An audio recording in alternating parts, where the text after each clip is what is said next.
everybody. Welcome. Happy Friday. It's that time again. Matt Connarton Unleashed, and we are live from the studios of WMNH 95.3 FM in glorious downtown Manchester, New Hampshire.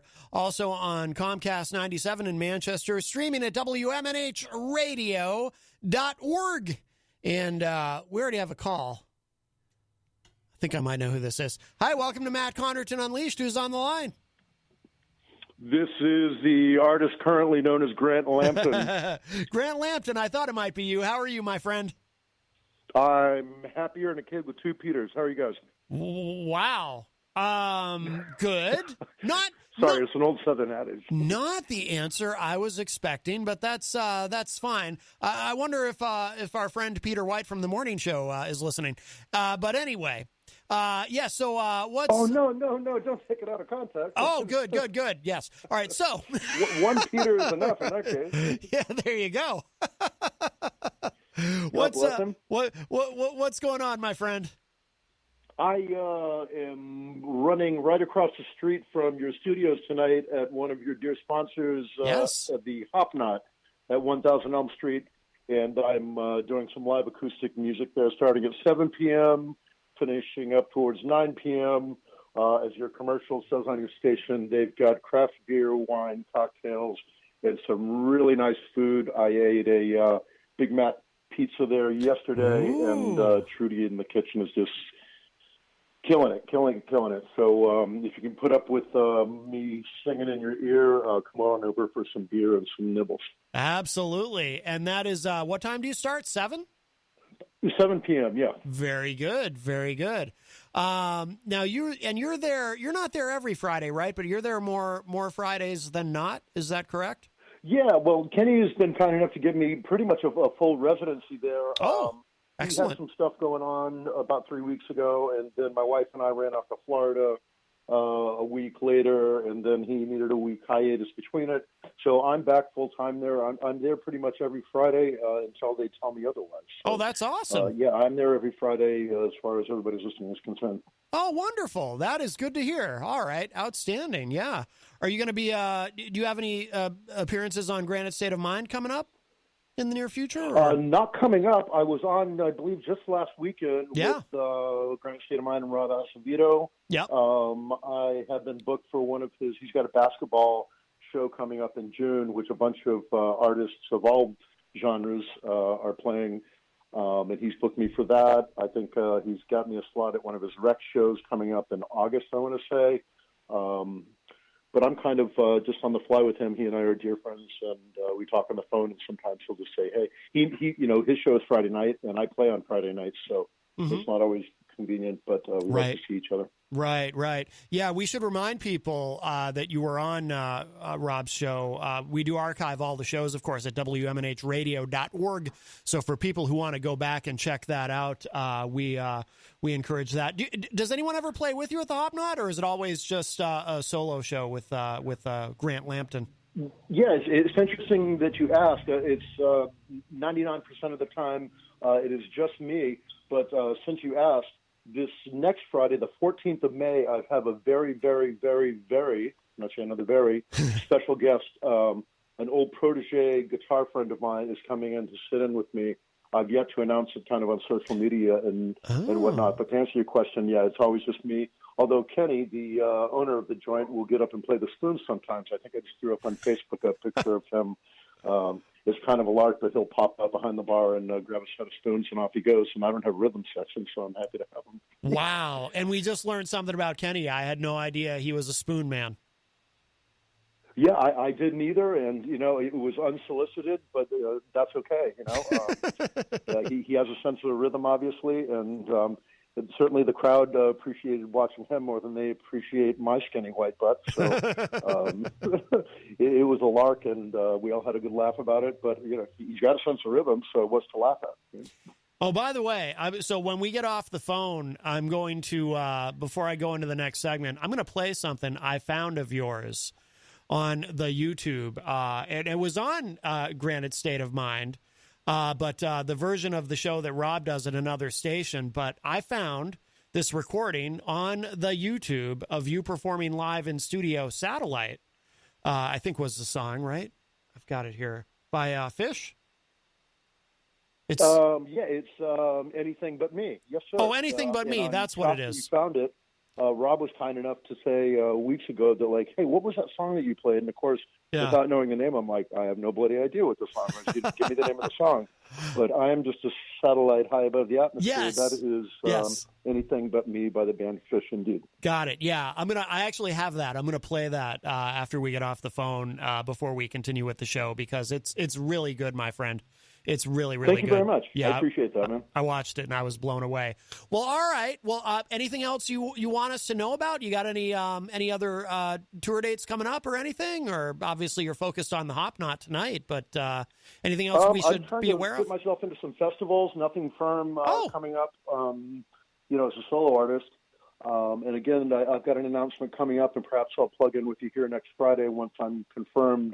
Gentleman's coming down next Friday, the 14th. His name is Joseph Carpenito, and he has a full-blown band and CDs and has been in the business for many years. And I think all the folks here who listen to your station will know a lot about him here coming up. But outstanding. That's about it. I'm day-to-day, my friend. Yeah. All right. Very good. All right, everybody. Check out Grant Lampton tonight at the Hop Knot, starting at 7 p.m. Always wonderful to talk to you, my friend. Call anytime. And geez, we'd love to have you in the I don't know what your schedule is like exactly, but we'd love to have you live in the studio with us sometime, too, during my program. But we can, we'll figure that out later. But thanks. Okay. Happy to come in and talk to you guys. Thanks, everybody. And, maybe come down and see here at the Hop Knot. I'd love to say, I'd buy you a beer, but that's how I get a room full of people, and I can't afford it. So. There you go. All right, Grant Lampton. Thanks so much, Matt. I'll talk to you soon, buddy. Anytime. Thank you. Bye-bye. All the best. Bye-bye. All right, Grant Lampton performing live at the Hop Knot. So before we transition into the rest of the show, I'm going to play. This is really good. I'm not even a big fan of the band Fish, but I found this, and this is Grant Lampton covering the song Anything But Me by Fish, and I was just I was very impressed. So I'm going to play that, and then we'll come back and talk.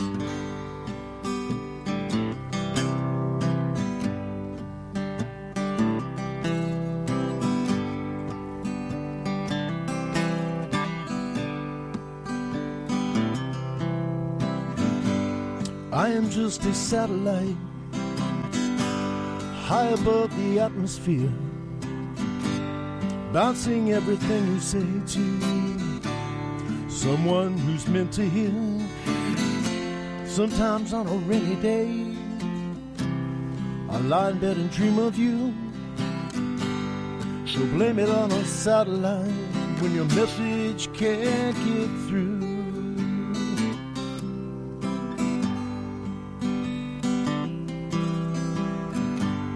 I am just a tiny wave, a minor ripple out at sea, rolling slowly towards the shore, burdened with uncertainty. I'm gaining power, losing speed, wondering as I near your door, will you hold it open for the tidal wave approaching shore?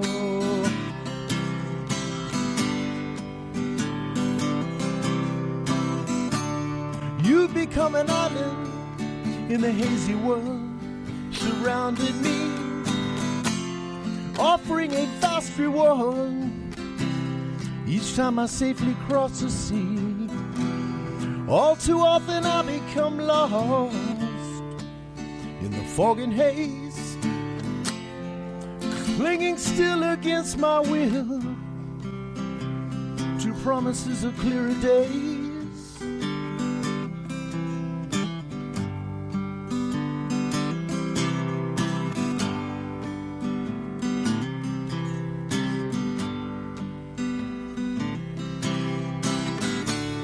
You've become an island in the hazy world, surrounded me, offering a vast reward each time I safely cross the sea.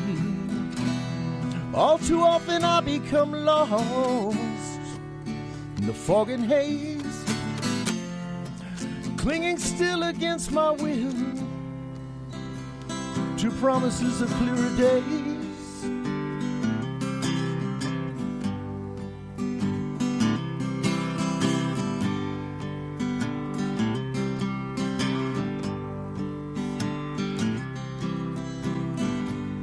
I am just a raindrop that accelerates without control, losing bits and pieces in descent till I'm no longer home. I am just another shooting star above that you might see. Until I have your full attention, I'll be anything but me.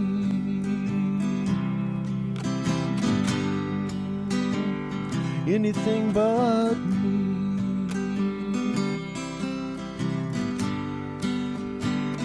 Anything but me.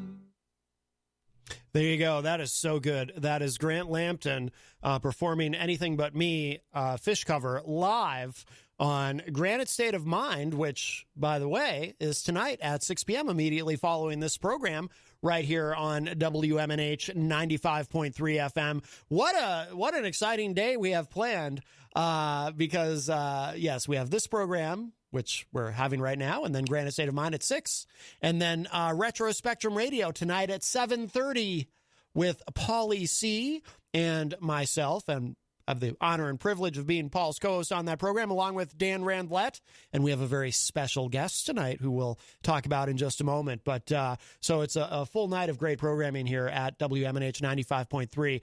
But Grant Lampton, again, tonight, beginning at 7 p.m. at the Hopknot in the Brady Sullivan at 1000 Elm Street. I'd love to go check it out, but I can't. I have radio duties here as Paulie C's co-host on Retro Spectrum Radio.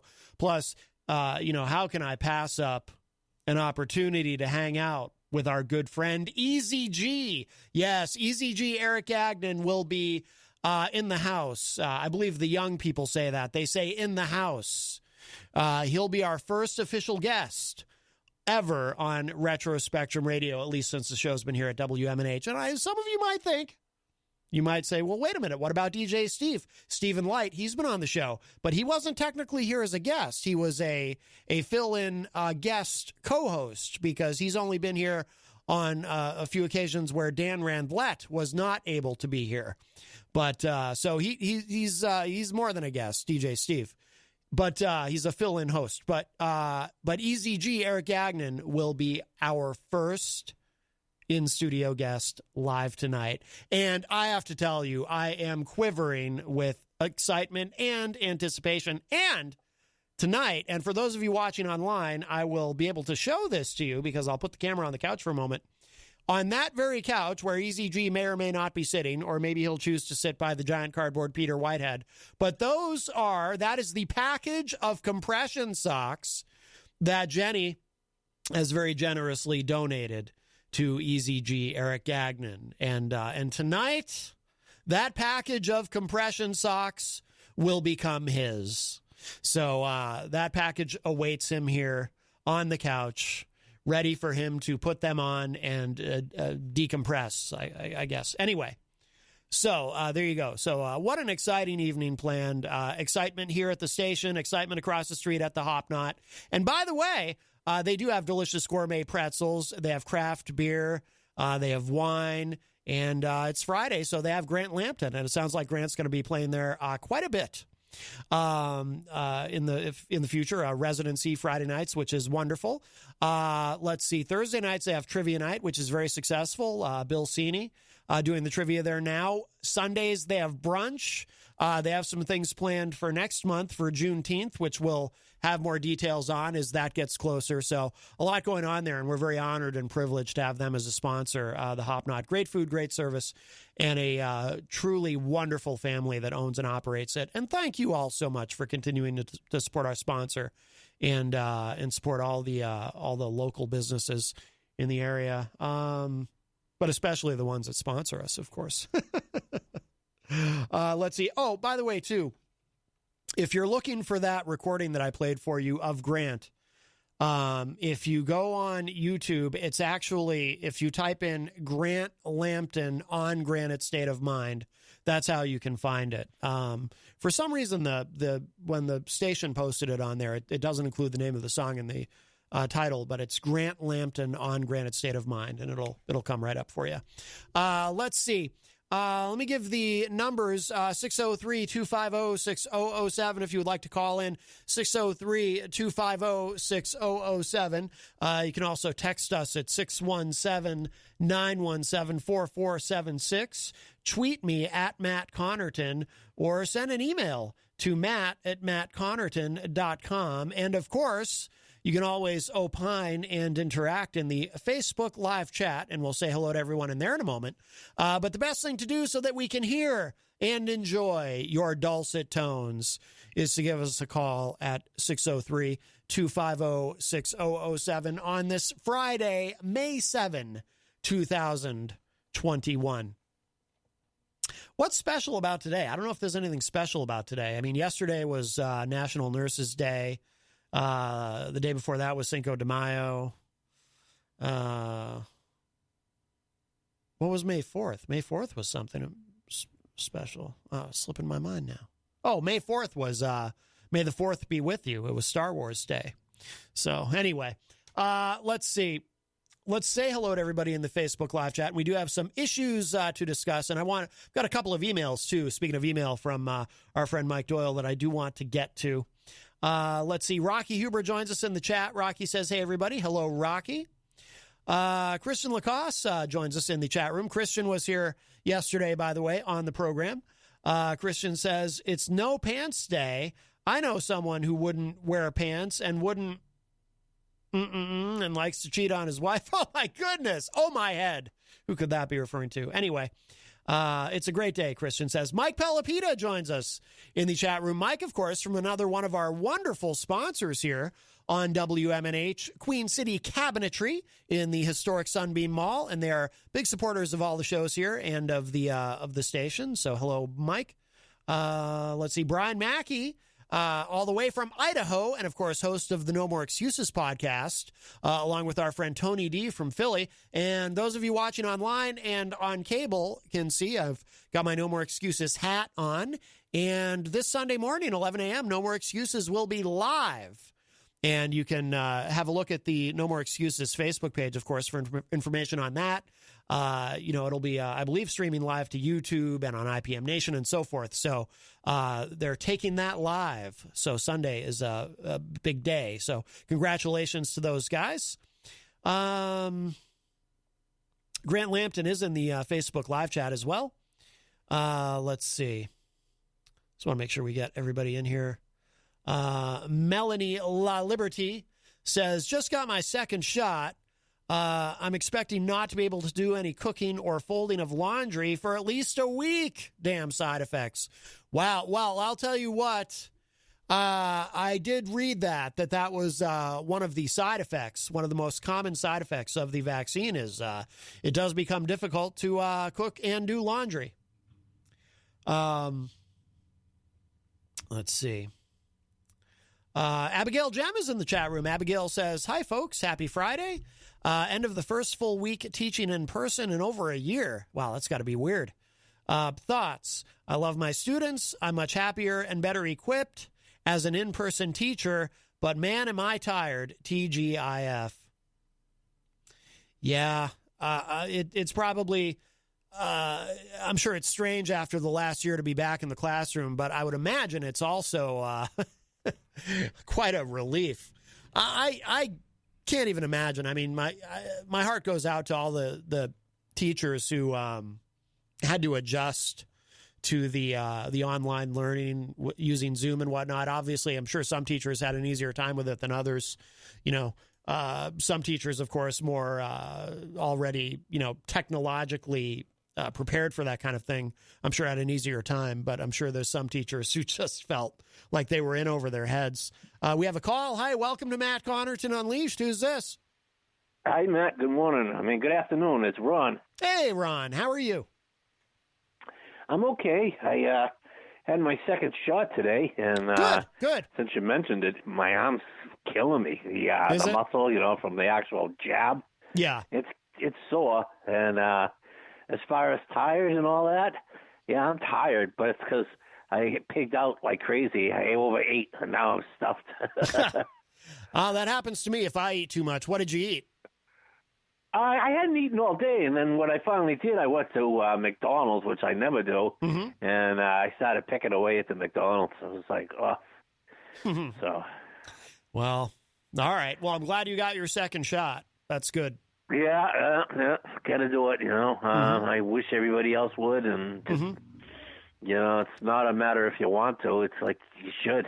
You got to. Absolutely, absolutely. Well, the good news is this part of the country is doing really well in terms of because New Hampshire is doing well, but also New England in general, apparently, from what I understand, some numbers that came out today, is doing well in terms of getting people vaccinated and getting people to go get vaccinated. Yes. Matt, sometimes you're hard to hear, and I don't know if it's because you're adjusting your knobs and you're walking away from your mic or getting a little far away. No. You're coming in and out on the mic. Oh, I don't know, Ron. Probably a bad phone connection. Yeah, I don't know what to tell you. Yeah, it's kind of almost a bad connection. I only hear just a portion of what you're saying. Oh, well, I hope it's the good portion. Yeah, it's the good portion. Oh, good. Well, that's a big relief, Ron. Well, all righty. Well, thank you for the call, and congratulations on getting your second shot. There we go. You bet. Thanks, bud. All right, Ron, you got it. Take care. Have a great weekend. Bye. All right, bye-bye. All right, our friend Ron getting the second shot and enjoying some delicious McDonald's. Let's see. I would have asked him what he had gotten at McDonald's, but it probably would have been difficult for him to hear me. Let's see. Kristen Lacoste says, I'm so excited that my friends are finally back in school. I just realized something, though. Wait a minute. This didn't occur to me until now. It's already May. I mean, there isn't that much school year left. Was there any point to going back now? Full in person? I don't know. Maybe. Yeah, it's just kind of I've seen Kristen's comment just made that occur to me. It's like, wait a minute, it's already May 7th. I don't know. DJ Midas is in the chat room. John Midas Manning. Midas, of course, part of the WMNH family. He is the host of Late Night Delight, which you can hear every Saturday night, beginning at 12 midnight all the way to 4 a.m. And it does play again on Sunday night as well. And so always nice to see Midas in the chat room. Jenny says, this is in referring to the Hop Knot. She says, I had a Mac attack for the first time. It was amazing because I think that's what Grant Lampton said he had recently at the Hop Knot. Yeah, I'm a big fan of the pretzel pizza. Oh, it's so good. We've gotten that twice now with the bacon, and oh my God, it is so good. Let's see. I just want to make sure we don't miss anybody in here, and then we will get to some stuff. Wayne Noel joins us. Wayne is a top fan all the way from Michigan. Hello, Wayne. Abigail says that's a great song, Anything But Me by Fish. We played Grant Lampton's fantastic cover of that a few moments ago. And looks like Abigail is excited to see Easy G in the house. Or Grant in the chat room says, on to house. Abigail says, what was that Melissa Manchester song, Don't Cry Out Loud? I hope he doesn't cry or fall asleep. Well, Easy G does have a history, and newer listeners might not know this, but he does have a history of weeping when he gets tired. He gets emotional. And I think he has actually fallen asleep or come close to it live on the air on various programs. Tonight will be a late night for him. And it will be very interesting to see if he is, in fact, able to fully remain consciousness or if he breaks down crying on the air. The crying thing, I have to be honest with you, full disclosure, I know that it makes for interesting radio, but I will be extraordinarily uncomfortable if it happens with me in the room. I must tell you that. I am very sensitive to that kind of thing. To see another human, it's not just seeing a grown, 70-something-year-old man crying that's uncomfortable. It's or would be. It's just seeing anyone cry is very hard for me. I'm a very empathetic person. So, and we are still in the COVID era. The pandemic's not over. So it's not like I can, if he begins crying, it's not like I can just walk over and give him a big hug, So I don't know. I think he'll be fine. What I think will likely happen is he'll be so excited to get his new compression socks that that will carry him through. He'll be adrenalized, which is probably not a word, but it was the name of a Def Leppard album, so I will use it freely. So we'll see. Tonight will be a shared adventure. We've never seen Easy G in this environment. I mean, we've seen him here in the studio many times, but we've never seen him here in the studio at that time of day. So it will be truly fascinating. I suspect that's part of the reason Paulie C wanted to have him on. So we'll see what happens. Maybe he won't make it through the whole show. I don't know. But that is tonight beginning at 7:30 right here on WMNH. So we look forward to that with great anticipation. By the way, speaking of Melissa Manchester, there's a Melissa Manchester song nobody remembers, but it was a big hit at the time. I had the single for it on 45. You Should Hear How She Talks About You. I doubt if anyone on planet Earth remembers that song except me, but I loved that song when I was a kid. Brian Mackey says, I need compression socks for my waist. Well, I don't think they make them for your waist. They do make there's like a girdle that you can wear, like a man girdle or something. I only know that because it is alleged that William Shatner wears one. I don't know that he himself has ever confirmed that. That might have been a vicious rumor started by one of his co-cast members on Star Trek because they didn't like him very much. Let's see. Eric Street joins us in the chat room. Eric is a top fan. Let's see. Just want to make sure I don't miss anybody in here. I made a little song out of that. Brian says, a what? Man girdle? No. Just shoot me. Well, never mind. Tom Blanchard joins us in the chat room. Hello, Tom. Abigail says, Matt, it's Teacher Appreciation Week. I did not realize that. Well, we appreciate all of our educators. Jenny points out May 1st was May Day. I was talking earlier about months in May. I'm sorry, days in May. I couldn't remember if they were special. Let's see. Christian says, if anybody is wondering what my comment was referring to, check out my Facebook page. Yes. We won't get into it here on the program. We don't discuss Manchester politics on this show. Manchester politics can get a little dirty. I prefer to shower in the morning. I don't like the feeling of having to shower again after my show. Let's see.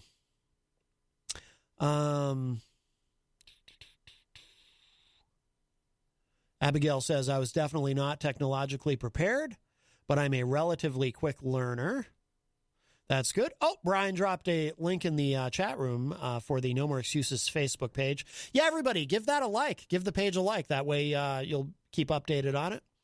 Abigail says, so this is, I assume in response to my comment about we're already into May. Did it make sense to go back this year?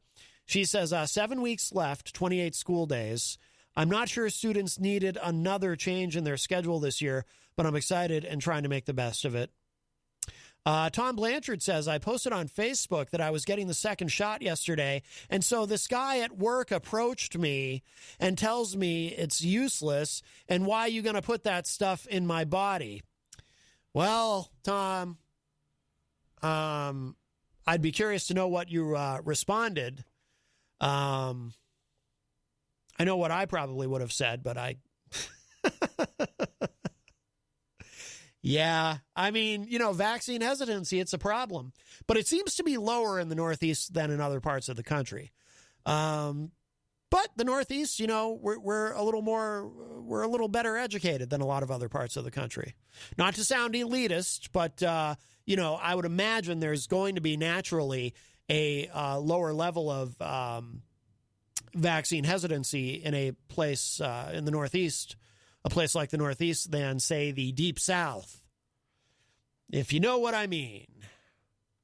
For example, the state of Louisiana, from what I understand, has a very low level of vaccinations because people just, I don't want that there George Soros in my veins. That there Bill Gates gonna control me or something. My favorite thing is all the people who are like, yeah, I don't know what's in the vaccine. I'm not gonna take something I don't even know what's in it or how it's gonna affect me.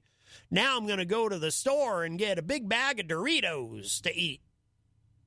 You know what I mean? It's like, yeah, do you know what's in that? There's things, by the way, there's things in the bag of Doritos that actually will hurt you, unlike the vaccine. But I'm glad you obviously you're very comfortable. You know what's in the bag of Doritos, right? You know all the ingredients. You've researched this. I mean, it's stunning. The excuses people come up with. I don't know what's in the vaccine. Well, good thing the people who made the vaccine actually do. They know what's in it, and they know it's safe. But, enjoy your bag of Doritos. God. Anyway. Do I sound elitist when I do that? Or do I just sound like a smart person?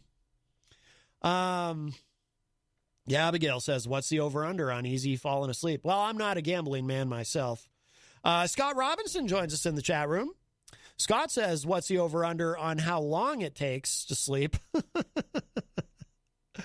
Melanie says, I would pop popcorn if Jim Jordan started crying. Just would be so enjoyable, just saying. I've never seen Jim Jordan cry. I do recall vividly, though, because he's been in the news recently because he has a new book, John Boehner. When John Boehner was House Speaker before Mitch McConnell, during the Obama administration, he would cry. He would cry a lot. And it was uncomfortable. And by the way, when I say that, just to clarify, I don't want to be misunderstood. I don't mean that when I say it was uncomfortable to see John Boehner cry, I don't mean that in some dumb macho way, because I'm not that guy. It's not that. I broke down in tears once on the air here. It's not that. It's just, John Boehner would cry at weird stuff. When he first became House Speaker and he would be interviewed and he'd suddenly start crying, it was like he just would start crying over stuff. It's like, dude, really? You're crying about that? I don't know. I think I remember an interview he did with, it might have been Katie Couric, and he just starts crying, and it's like, I don't understand what he's crying about right now. Why is he crying? Anyway. Dan Lavasser joins us in the chat and says, I got my second shot at 3 today. Good, Dan. Excellent. Eric Street says a shot of Red Bull and Easy G will be all good. Perhaps. Oh, Abigail knows the song I was talking about. I know that song, Matt. You should hear how she talks about you. Should hear how she talks about you. You should hear what she says. She says she would be lost without you. I used to play that over and over. When I was a kid, I had three 45s that I would play over and over. That song by Melissa Manchester, Hold Me by Fleetwood Mac, another song that, it's funny, I've talked to people who claim to be Fleetwood Mac fans who don't remember that song. It's like, how do you not remember that song? It was a huge hit, but it's kind of forgotten. I doubt they ever play it live. And Jack and Diane by, at that time, he was still John Cougar. He was not yet John Mellencamp. Karen Cubitt joins us in the Facebook live chat and says what was useless was his opinion, referring to the guy who approached Tom at work and tried to, the anti-vax guy. Gonzo joins us in the Facebook live chat. Hello, Gonzo. Miriam Banish joins us and says, good afternoon. Wow, very, very busy chat room today. It's wonderful. Love to see it. Let's see. Miriam says, also, do they smoke cigarettes and refuse the vaccine? Yeah, I imagine there's some anti-vaxxers who are smokers, of course. But they are, and they're willing to do something that they know is terrible for them. Obviously, smoking cigarettes has no health benefit whatsoever and will, definitely kill you or make you very sick. So, but yeah, I mean, that's a great point, Miriam. That's a great point. When the other morning, Jenny and I, we were on our way to Portsmouth, and we were listening to Howard Stern. I think it was that day.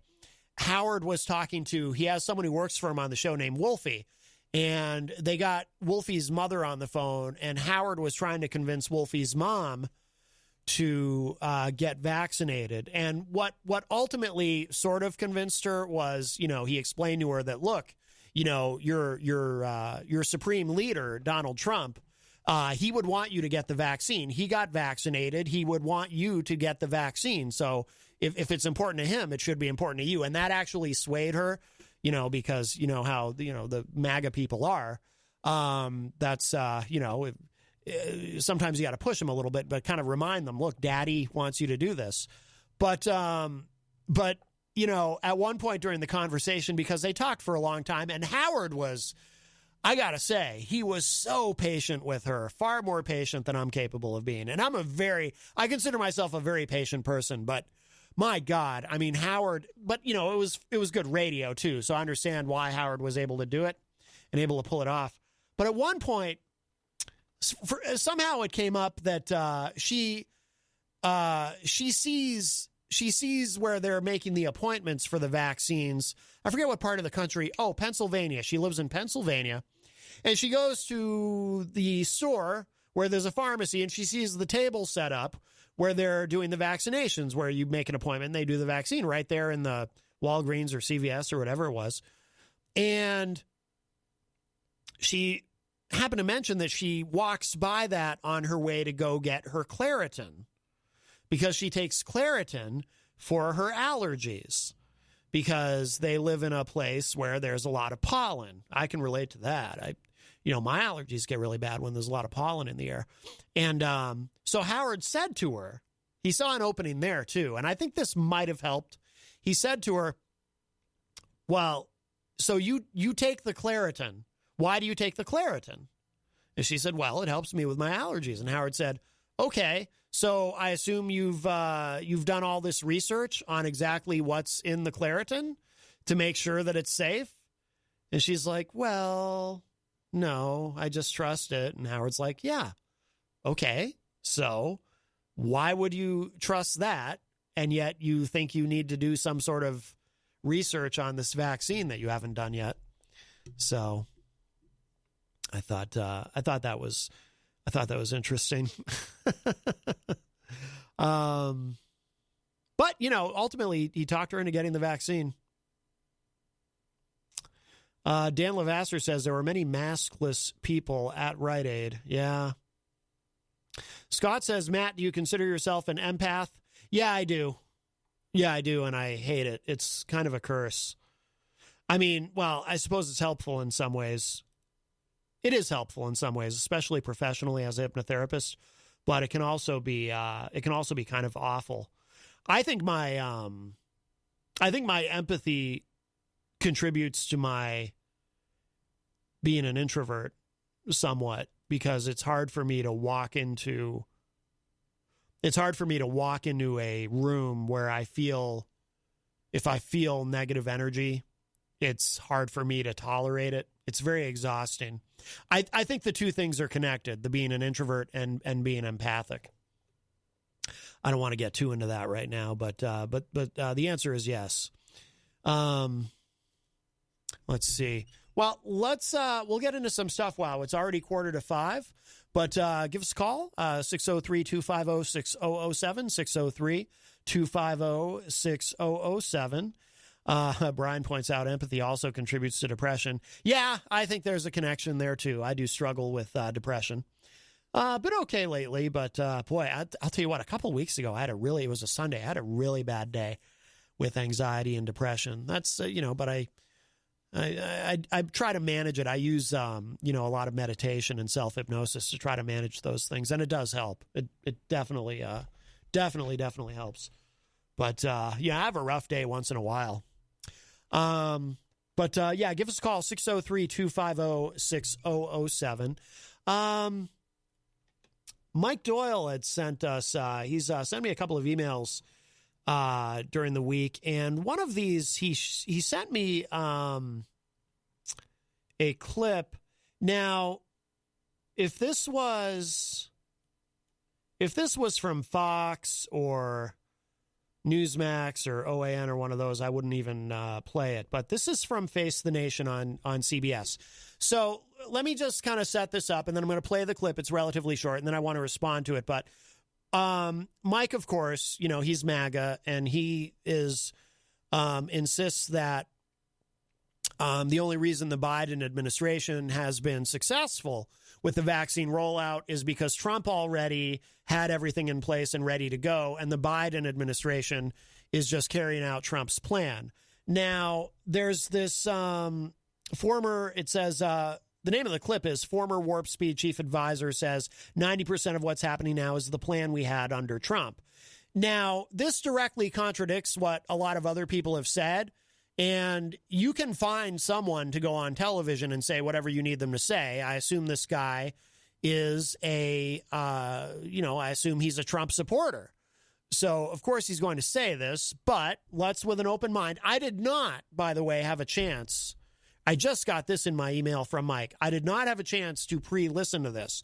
So I will be giving you my impression of what we're about to hear in this clip from Face the Nation on CBS. This is from back in March, but this is former Operation Warp Speed chief advisor Monsef. I don't know. I can't even begin to figure out how to say that last name. But this is from March 21st originally. But yeah, let's play it, and then I will comment afterward, and I will take your comments as well. Here it is. President Biden has said that the Trump administration had not contracted for enough vaccine doses when he took office. As recently as a month ago, Biden blamed the Trump administration, saying America had no real plan to vaccinate most of the country. My predecessor failed to order enough vaccines, failed to mobilize the effort to administer the shots, failed to set up vaccine centers. That changed the moment we took office. Is that fair? I think that's a very negative description of the reality. I do think that we had plans, and in fact, 90% of what's happening now is the plan that we had. Of course, the first thing was to accelerate the development of the vaccine. We contracted specifically 100 million doses of vaccine, but also built into the contracts options to acquire more vaccines once we knew they are effective. And the plan was to order more vaccines when we knew they are more effective. So I think what's happening is right, but I think what's happening is, frankly, what was the plan. Substantially, what was the plan. You say 90% of what's happening now is what you put into place? I think in terms of manufacturing and supply and distribution, which is the physical shipment of vaccine to immunization site, the answer is yes, because there's a ramp up in manufacturing, as always happens, and that's what we are experiencing and seeing. Now, Abigail says in the chat, quoting him, a negative description of the reality, but she points out, but that's still the reality. Now, I don't think that what he's the way I take what he's saying is, yeah, we had a plan, but here's the thing. Well, first of all, let me tell you, this is what I remember. I remember it being a very big day on the news when the trucks, who was it first? Was it Pfizer? The first day, the media was all over it. The trucks are rolling. The very first trucks are rolling out with these vaccines to be delivered to wherever they were going. And then and that was like a big moment. But then what I remember in the preceding days was that there seemed to be hiccups. Someone from the administration, from the task force or whatever, I don't remember who it was. It might have been that guy, but it was discovered that there were all these problems, these logistical problems, and somebody from the administration, and hey, I'll give credit to whoever it was, actually did come out and say, basically, oops, my bad. Sorry about that. Because, and maybe he was just falling on his sword. I don't know. But you rarely hear anyone in government actually accept responsibility for anything. So at least this guy came out and said to the media, yeah, I screwed this up. We bungled this and it's my fault. But they bungled it. There were stumbles and then the narrative kept shifting.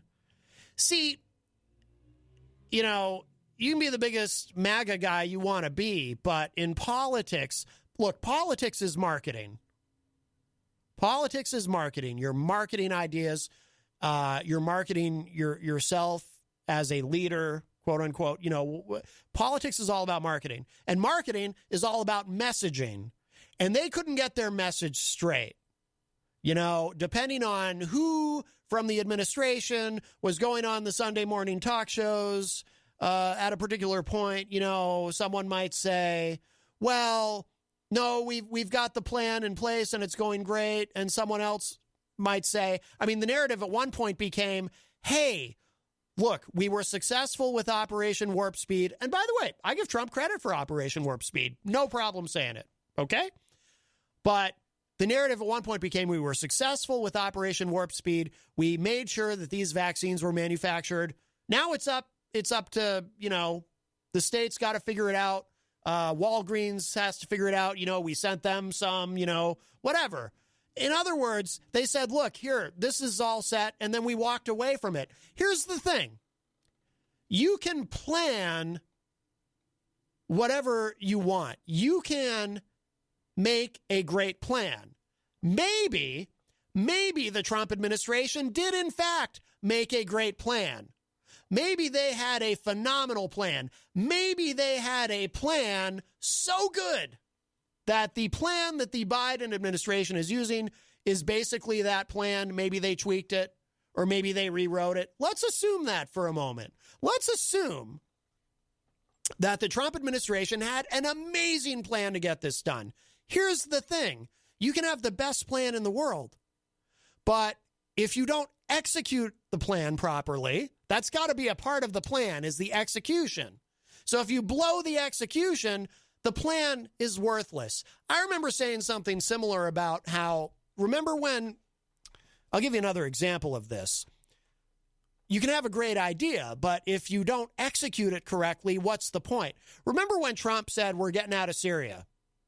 I supported that idea. Yes, please, can we get out of Syria? I never liked us being there for issues because of my biggest concern being, I don't like the idea that we might get into an entanglement with the Russians that we don't need.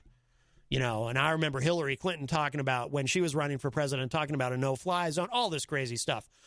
I have said all along consistently, let's get out. So when Trump said we're going to get out, I said, great. That's a great idea. Just like a great plan. That's a great idea. Okay, here's the thing. You can have a great idea. You can have the best idea that anyone has ever had in the history of the world. The most amazing idea ever. But if you don't execute that idea, then it's not such a great idea anymore. And then it's wasted. You know, getting out of Syria was a great idea. And he then proceeded to go about it in the dumbest, clumsiest, most ham-fisted way possible. It still blows my mind what ended up happening there in the aftermath of us pulling out. Oh, and by the way, we weren't even bringing the troops home, which is how they sold it to us. We were actually, basically, we told the Saudis, here, you can have these troops to help with your genocide in Yemen. But, you know, and we also told Erdogan and Putin, hey, we're going to leave. But if you would like to fill this power vacuum in the region that we're leaving behind, feel free. And then, of course, Erdogan and Putin were all over that. And they don't mind Assad. So that's my point. even if what he's saying is correct, it doesn't change the fact that they bungled it. And the Biden administration came in, picked up the ball, and, it's been phenomenal with the vaccines. Hi, welcome to Matt Connarton Unleashed. Who's this? Hoorah! Hoorah! Tony D from Philly. How are you, my friend? Good, man. You see this crap with Senator Lindsey Graham? So I'm not sure exactly. I saw something about Lindsey Graham right before I was getting on the air, some comment that he made, but I don't know the details. So if you want to fill us in. So he said that the GOP and the Republicans cannot move on from Donald Trump, that Donald Trump needs to be the face of the Republicans moving forward. Well, I can't tell you that I'm surprised that he said that. I mean, but don't you remember his comments about him about the insurrection? Yes, I do remember that. But you realize what happened, Tony? The next day he got hassled at the airport. Can't have that.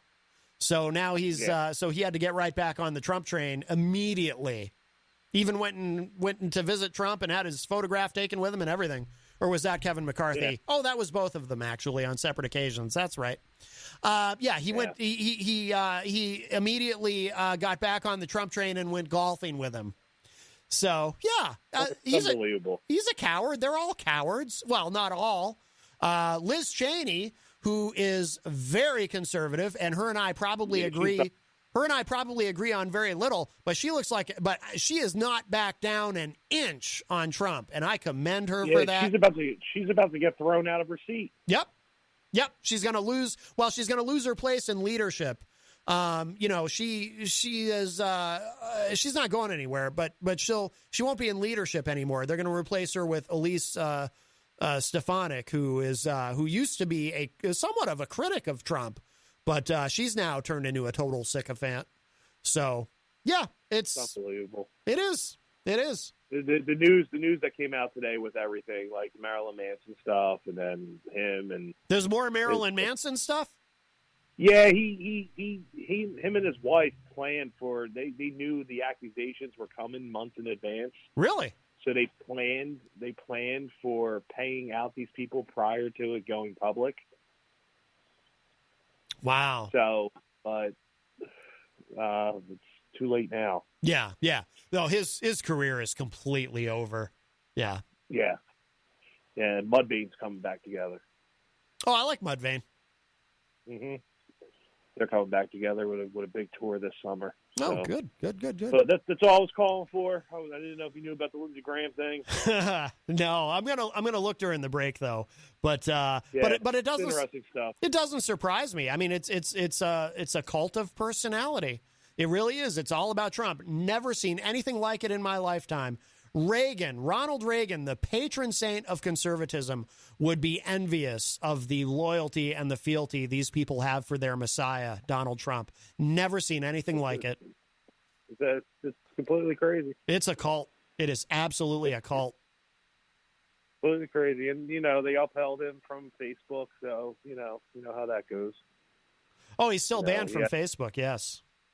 Yeah, they're not allowing him back on the platform, so these people are itching for something. And it's actually working, not having him on the Facebook and getting this message out to people. It's actually working if you look at it, because he doesn't have direct contact with anyone. But he's also been radio silent since he's left office. So I think of one interview that he's had. I think it was with that Tucker Carlson, maybe.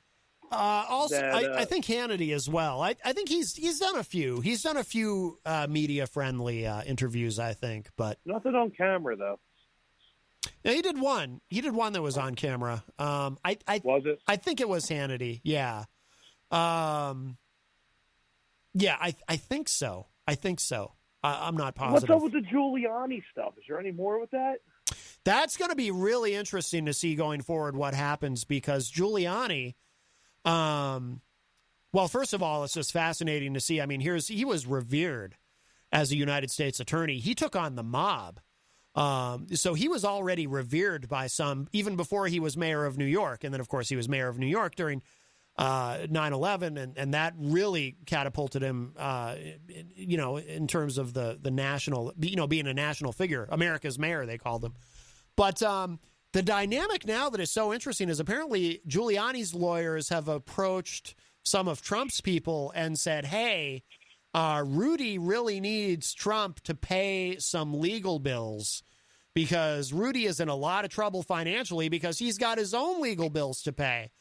But and Trump, but Trump is notorious for not paying anybody. Trump doesn't pay his bills. He just doesn't. Trump's never going to pay Giuliani. But what happens when Trump doesn't pay Giuliani? Does he roll over on Trump?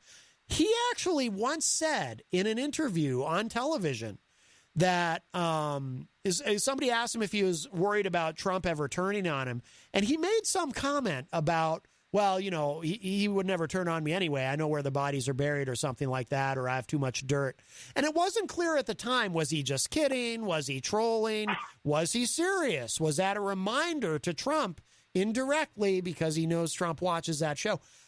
I don't know where this goes, but I make a prediction. Trump is not going to help him. Trump is not going to help him. Trump does not pay his bills. Be interesting to see. Yeah. Be interesting to see. So, but that's all I got. I'm gonna go get ready for my protest at the post office on Sunday. Very good. And you'll be live on No More Excuses Sunday morning with Brian Mackey at 11 a.m. Yeah. Yeah, IPM Nation. Yeah. 1. Yeah. We'll be live 11 a.m. We'll be discussing, some of the stuff that I got, some of this Lindsey Graham stuff, Bill Gates crap. Half my screen was taken away from me today as I saw on my computer, so that must be she's getting half of my Microsoft screen. We'll talk about that and how how that's going to pan out, and billions and billions and billions of dollars. I don't think it's really going to affect either of them, but pretty cut down the middle divorce. Here's $28 billion. Go away. I'll go away for $28 billion. Yeah, so, I think he can spare it. He'll be okay. I think he's worth like $186 billion or something. Oh like yeah, that, some insane number. Yeah. So we'll touch on that, but that's everything on Sunday on my end that I got so far. So yeah, very good, very good. So it'll be fun to be live. So. Yeah, outstanding. All right, my friend, wonderful to hear from you. All right, have a good weekend. All right, you too. Take care. Bye-bye. All right, our friend Tony D from the No More Excuses podcast. We're just after the top of the hour. Let's take a quick break and play one or two things, and we'll show some love to our wonderful sponsors. Don't forget, Grant Lampton will be live tonight starting at 7 p.m. right across the street at the Hop Knot. But let's see.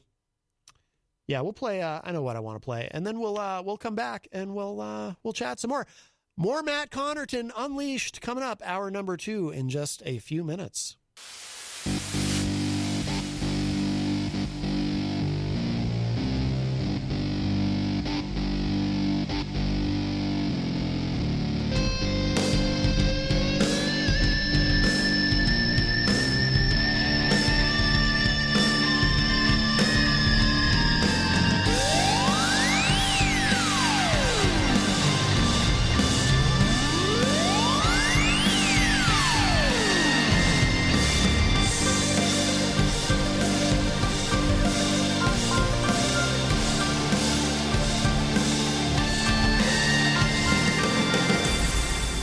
Welcome back, everybody. We are well into hour number 2, numero dos of Matt Connarton Unleashed, and we are live from the studios of WMNH 95.3 FM in glorious downtown Manchester, New Hampshire. Also on Comcast 97 if you're in Manchester, streaming at WMNHradio.org, and on the Facebook, on the Matt Connarton Unleashed Facebook page. And, of course, you can also go to mattconnerton.com to see all your streaming options and social media links and phone numbers and emails and all of that. And, of course, hello to our friends friends at Raw Talk Online. It is Friday, May 7, 2021. I do want to remind you, of course, that we are proudly sponsored by the Hop Knot in the Brady Sullivan at 1000 Elm Street, right across the street. They have delicious gourmet pretzels. They have craft beer. They have wine. And it's Friday, which means tonight they have live music. Mr. Grant Lampton will be performing live there starting at 7 p.m. If you missed the first part of the show, Grant called us at the top of the hour, the first hour, and we chatted for a few minutes, and I played a song of his, actually, a great cover that I found on the YouTube of Anything But Me by Fish, and I think Anything But Me? I think that's what it's called, or Anyone But Me? Or is it anyone but? Is it anything or anyone? I can't remember now. I'm not a big Fish fan. The only reason I like the song is because I like Grant's performance of it, but great voice. Really, really talented gentleman. So if you get a chance, please go to the Hop Knot, enjoy some delicious food, some delicious beverages, and enjoy some great music. And they have the terrace set up outside is really cool, too. So Friday nights, they have live music. Grant Lampton doing a residency there. Thursday nights is trivia night with Bill Cini. Sundays, they do brunch. It's a really great place. So, and we're very honored and privileged to have them as a sponsor. Here on the station, coming up at 6 p.m. immediately following this program at WMNH, is Granite State of Mind, hosted by the great Rob Azevedo. I don't know what Rob has in store for this week, but sometimes if he's able to, he pops in at the end of this show on Fridays and we chat. So we'll find out there. At that point. And then tonight at 7:30 p. right here on WMNH, Retro Spectrum Radio with Paulie C. And I have the honor and privilege of being Paul's co-host on that program, along with our great friend Dan Randlett. And this week, for the first time on Retro Spectrum Radio, we have a guest. That's right, EZG Eric Gagnon will be joining us live in studio for Retro Spectrum Radio. They're taking bets in the Facebook live chat. You know, how long does he hold up? Can he stay awake? Can he remain fully conscious? I did warn him when he called in. I think it was yesterday or the day before he called in. I said, you really want to stay awake because we have magic markers here. If you fall asleep during the show, we'll draw things on your face. Now, I'm not saying we'll actually do that, but we might. So I hope he'll stay conscious. And for those of you watching online, you can see, I'll put the camera on the couch there for a moment. Sitting on the couch, Jenny very generously has donated some compression socks, a brand new package of compression socks for EZG that will be presented to him today upon his arrival. So what a big day. What a big day. It's a big day in the life of EZG. He gets compression socks, and he gets to be on Retro Spectrum Radio, and we get to see how long he stays awake. Also, too, EZG will be live in studio on May 13th for Matt Connarton Unleashed. He's going to do his entertainment report live right here in the studio, so no more Skype. I mean, he's welcome to Skype in, but it will be nice to have him here live in the studio. Monday will be May 10th. So, I had made the decision that once I was 2 weeks after my second vaccination, that's when you're considered fully vaxxed. So at that point, I decided I'll revert to the rules of the station and have guests in studio. I think we're still required to be socially distanced and whatnot, but we'll get back to having live guests at that point.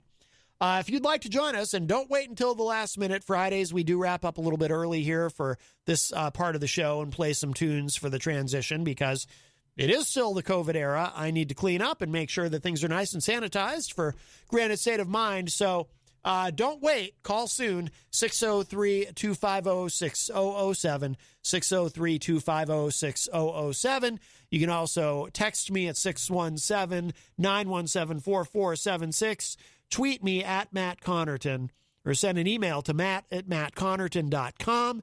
And, of course, you can always interact and opine in the Facebook live chat. But the best thing to do is give us a call, 603-250-6007. Before we got a few things I want to try to get to. I'm sure we won't get to all of it.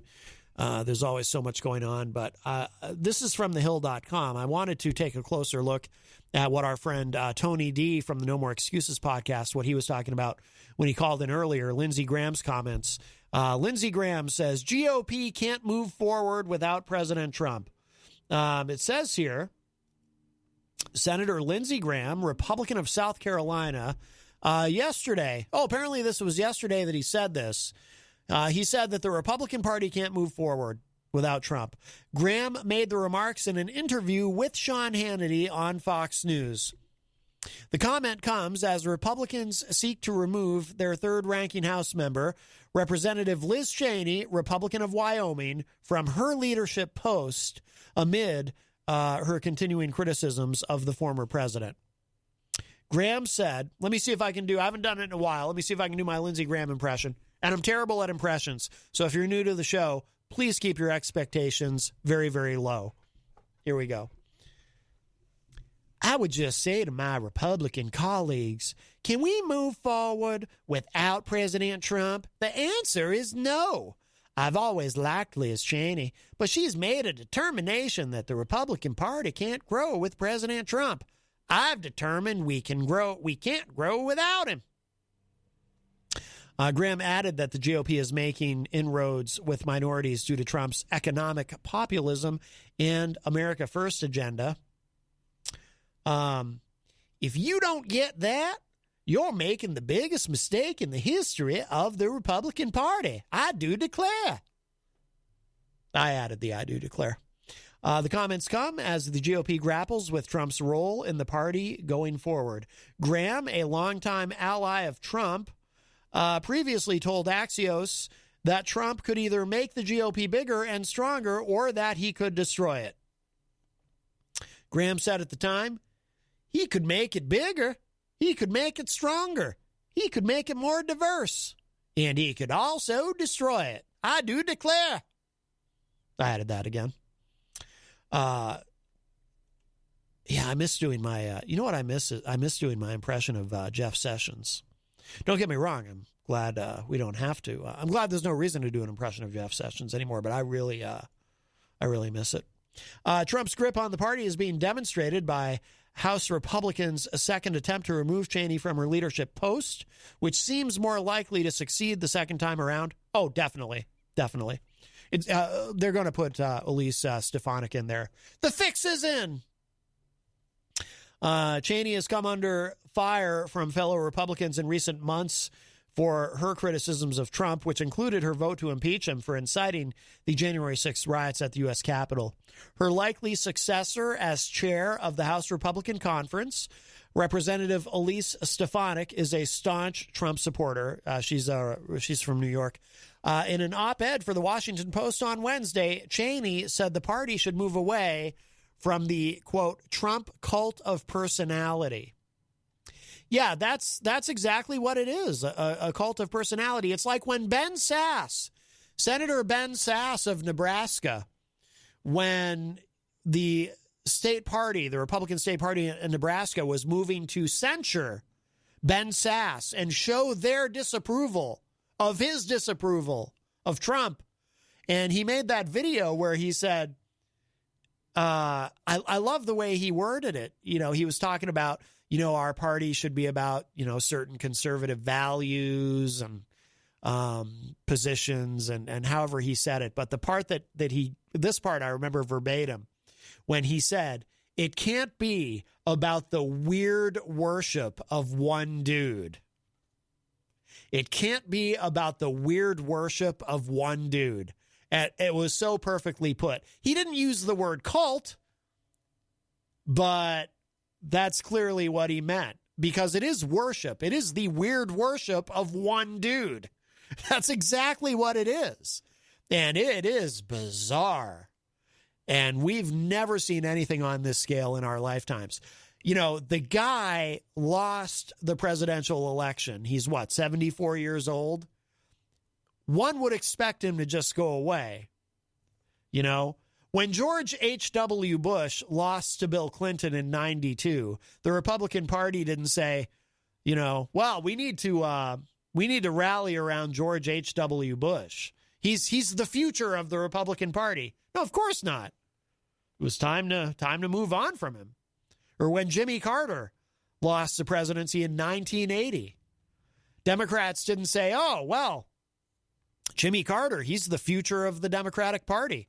I think at our Democratic, I think we should have some event. I think as Democrats, we should have some event where we all worship a golden statue to Jimmy Carter. I mean, that would have been bizarre, right? No, of course not. You move on. You move forward. You look to the future. Not these guys. Not these guys. I mean, they literally had at CPAC this year, they had a golden statue of Trump. Never seen anything like it. Never seen anything like it. And they used to kind of worship Reagan. But even Reagan, I mean, it was nothing like this. Nothing like this on this scale. It is incredible. It's incredible. Yeah, Lindsey Graham, he's, let's see. How much time do we have? Got a little, well, we can get one more thing in here. You know what I think I wanted to do? Yeah. Let's, I want to hit Biden on something that I'm angry about. Because, you know, well, I won't say it, but I know everyone thinks I'm look, I appreciate President Biden because, you know, to me, the number one issue is pandemic response and rolling out the vaccines. And I believe the Biden administration has done a phenomenal job on that. But I'm very frustrated on this administration's policy on cannabis. And I continue to be just so disappointed. And part of the reason is not only because I oppose the war on drugs, and I believe that the prohibition on cannabis, well, should have never existed to begin with, and it creates far, far larger problems than it could ever solve. I also believe that it is incredibly bizarre that this discussion is consistently left out of the discussion on criminal justice reform and police reform and all of that. Because if you look, part of the way, and I think I mentioned this on the show yesterday or the day before, but I have an article here that I want to look at quickly before we do run out of time. One of the ways it is often discussed about how you can reform the system so that some of what we've seen with Black Americans being killed in these situations that occur, these interactions with police, is you find ways to limit the number of interactions that police have with citizens. And a great way to do that is make less things illegal that probably don't need to be illegal to begin with. And I'm a libertarian in this zone. I think prostitution should be legal. And no, that doesn't mean I'm okay with human trafficking, because that's the response I always immediately hear. No, of course not. I'm talking specifically about prostitution, sex work. That should be legal. Gambling should be legal. Drugs should be legal. And if you take these things off the plate for law enforcement, you automatically, and by the way, in places where this has been tried, guess what? It's been spectacularly successful. This is a great way. At the very least, you've got to go full legal on cannabis. And it doesn't appear that we're going to get anywhere near that under the Biden administration. And I think it's a shame. And I think we need to put pressure on this administration to do something about this. And, you know, why do we have the largest prison population of any modern industrialized nation in the world? We have more incarcerated people than anybody else. There's only one reason: the drug war. Let nonviolent, low-level drug offenders out, and all of a sudden, our prisons are going to have a lot of space, right? We're not going to have full prisons anymore. Do that one thing. So it has to be done. So it's not just, and part of why I bang this drum is not only do I think that even just ending the prohibition on cannabis, not only do I think that ties in as far as making significant progress on police reform and criminal justice reform. But there's other issues around it. But I don't want people to think that, it's not only about ending prohibition, which causes larger problems than it solves. It's not only about that. It's about this other. See, criminal justice reform, police reform, defund the police, all of that, unarmed black Americans killed by police, all of that everyone is talking about. That's all on the front burner. But there's this other element to this problem, the drug war, that always somehow ends up on the back burner. And what I'm saying is these things are related, and most people seem to not notice. And I don't understand why. But this is from Reason.com. Biden hedges on his promise to free cannabis prisoners. The president still has not caught up with most Americans on marijuana policy. By the way, at one point during the campaign, Biden said he supported clemency for nonviolent, low-level drug offenders, or at least for people in federal prison for cannabis. He said he supported that, but we see no movement and no indication that we're going to see any movement in that direction. Remember, this is the administration that fired a bunch of people because apparently they were a little too honest on their disclosure form. The guy he worked for, Barack Obama, who was president, when Biden was vice president, Obama freely admitted that he had used cannabis. Barack Obama would not be eligible to serve in Joe Biden's administration. Think about that. I mean, that's just one of the many obvious illustrations of the absurdity of this. But here's what Reason says. Just before he left office, President Donald Trump freed more than a dozen federal prisoners who had received sentences ranging from 15 years to life for growing, transporting, or distributing marijuana. By the way, thank you for doing that, President. I give President Trump credit for that. I mean, should have gone much, much, much, much, much further, but I give President Trump credit for that. That's great. I mean, in the lives of those more than a dozen people and their families, that's huge. That's huge. And I give Trump all the credit in the world for that. I mean, in that regard, he's been more progressive on this issue than our current president. That's astonishing to think about that, to think of it that way. It says here, yet President Joe Biden, who during his campaign said, quote, anyone who has a marijuana record should be let out of jail, unquote, and promised to, quote, broadly use his clemency power for certain nonviolent and drug crimes, unquote, is suddenly reticent about following Trump's example. While Biden has come a long way since his days as an ardent drug warrior who bragged about the draconian sentences he helped enact, and that's that 94 crime bill, he still has not caught up with most Americans on marijuana policy. According to a recent Quinnipiac University poll, 69% of Americans, including 78% of Democrats and 62% of Republicans, support legalization. So, both parties, overwhelming support. More so with Democrats, but still 62% of Republicans. That's a lot. So there's no political risk to doing something about this. There's only political benefit. Now, there's other risks because, there's monetary reasons for why this continues. Biden, unlike most of the Democrats he beat for the party's 2020 presidential nomination, including his vice president, opposes repealing the federal marijuana ban, a position that puts him in the minority even within his age group. Instead, he wants to decriminalize low-level possession, an idea that was at the cutting edge of marijuana reform in the 1970s. By the way, it's better than nothing, but it's not enough. Since the Justice Department rarely prosecutes marijuana users, Biden's proposal would have little impact at the federal level, and it would do nothing to address the untenable conflict between the Controlled Substances Act and the laws that allow medical or recreational use of cannabis in 36 states.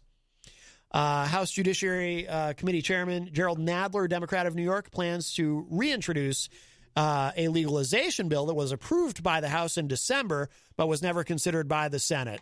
Senate Majority Leader Chuck Schumer says his chamber likewise will consider legislation that would end the federal prohibition of marijuana. So everyone's ahead of him on this, except him. So that is very frustrating. There's more to this article, and I will share it out on the Matt Connarton Unleashed Facebook page. But before we have to go, so Rob Azevedo is here on the couch, but it looks like he's counting his money. You counting your money over there? Or what? No, I have to pay EZ for Eric for his cancer fundraiser. Oh, yes. He's after me on a daily basis. So yeah, I told him I'd cut a check because he wants me to mail it or first class it to him or something like that. So I decided I just wanted to cut him a check and leave it here at the studio. Oh, okay. Yeah. Well, you can leave it with his compression socks if you'd like. Oh, those are great. Those are from Jenny. Mm-hmm. She has very generously donated that package of compression socks to EZG. I heard he wanted specialty compression socks, almost ones that are like thigh highs. You remember how the showgirls used to wear? So are these them? I think so, and they'll be very complimentary to his legs. Oh, he's got gorgeous legs. He if does. There's one thing about EZ, everybody makes about his arms and the muscle shirts that he wears. Right. I've always been completely attracted to his thighs. Yes. Well, I think we all are. Yeah, of course. I mean, look, I'm secure enough in my masculinity to Same say, here.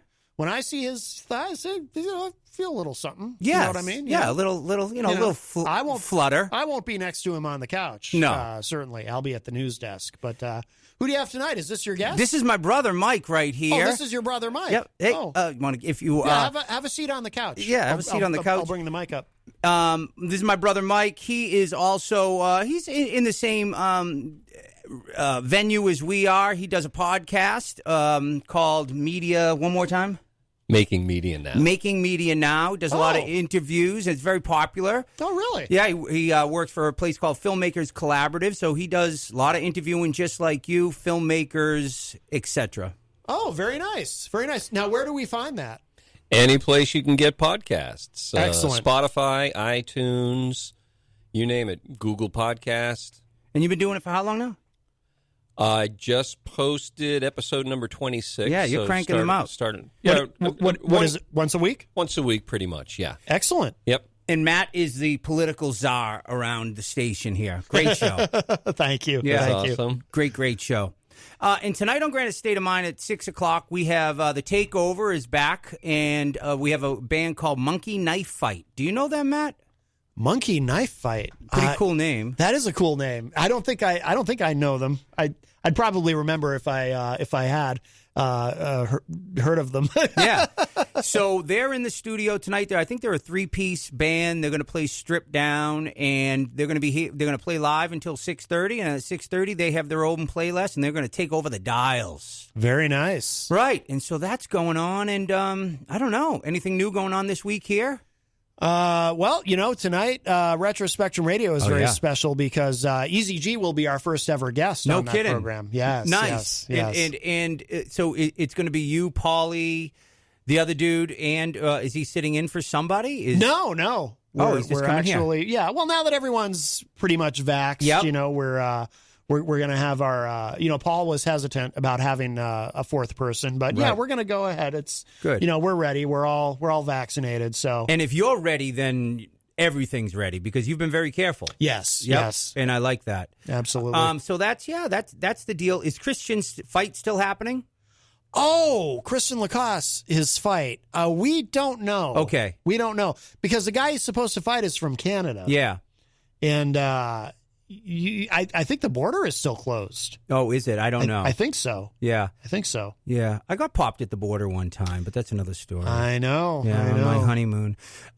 So that's... that border closing cost my barber her relationship. I don't understand. Yeah, her boyfriend was a long-haul trucker that would come down from Canada a couple times a month. Oh, really? And once they closed the border... You said your girlfriend? No. My barber. Oh, your barber. No kidding. Oh, yeah. okay. Yeah. She cost her boyfriend. And some loving. International affairs, as they say. Oh, my goodness. So that's the deal. Did you touch base on the whole Cheney GOP nonsense today at all? Yeah. Well, somebody called about Lindsey Graham and his comments. The party cannot move forward without Trump. Oh, Lindsey. Yeah. What is the deal? They can't move forward without Trump. Watch. Just stop bringing up Trump and you'll move forward just fine. Yeah. It's incredible, isn't it? We've never seen anything like it. This is the same guy that I remember, and I always go to Comedy Central roasts when he got roasted. And I always love to look back on that comedy roast and say, and a couple years later, this man was our president. Yep. Yeah. While he allowed other comics, and he was laughing and loving it, our president was a man there taking, I don't know if he was the first, but talking about other men ejaculating in his hair. That's how he gets the stiffness. I don't know if FDR participated in anything like that or Gerald Ford. I just can't picture it. Right. Woodrow Wilson was big into that. Oh, he was. Well, oh my. Old Woody. Oh boy. Yeah. All right. Yeah. Anyways. Grant Lampton called the show earlier. That's my man. Yeah. Over at the Hop. He's going to be playing at the Hop, not tonight, at 7. Yeah. So I'd like to go see him. I don't really get to because I got to be here for Retro Spectrum Radio. But I'm going to pop over there. But yeah, very good. And can I plug one other show tonight that's going on over at the Strange Brew? One of the best in the state. Honky Tonkers. His name's Eric Fingers Ray. He's he's really, really good. So if anybody's out and about and is looking for something different, some honky tonk country, old school stuff, Eric Fingers Ray, 7 o'clock as well, down at the Strange Brew. I think he's playing all night. Oh, very good. Yeah. Very good. And don't you have something coming up? Yeah, we have starting next month, June 12th, 19th, and 26th. We're doing the Granite State of Mind tribute shows starting up once again in the back room of the Shaskin. On the 12th of June, it is the Prophets of Punk, so we'll have a whole slew of different punk songs going on by different artists. Then we have the Bruce Bonanza on the 19th, and then we have our tribute to AC/DC, which is out of this world. Yeah. Phenomenal on the 26th. Shows start at 4, they end at 7.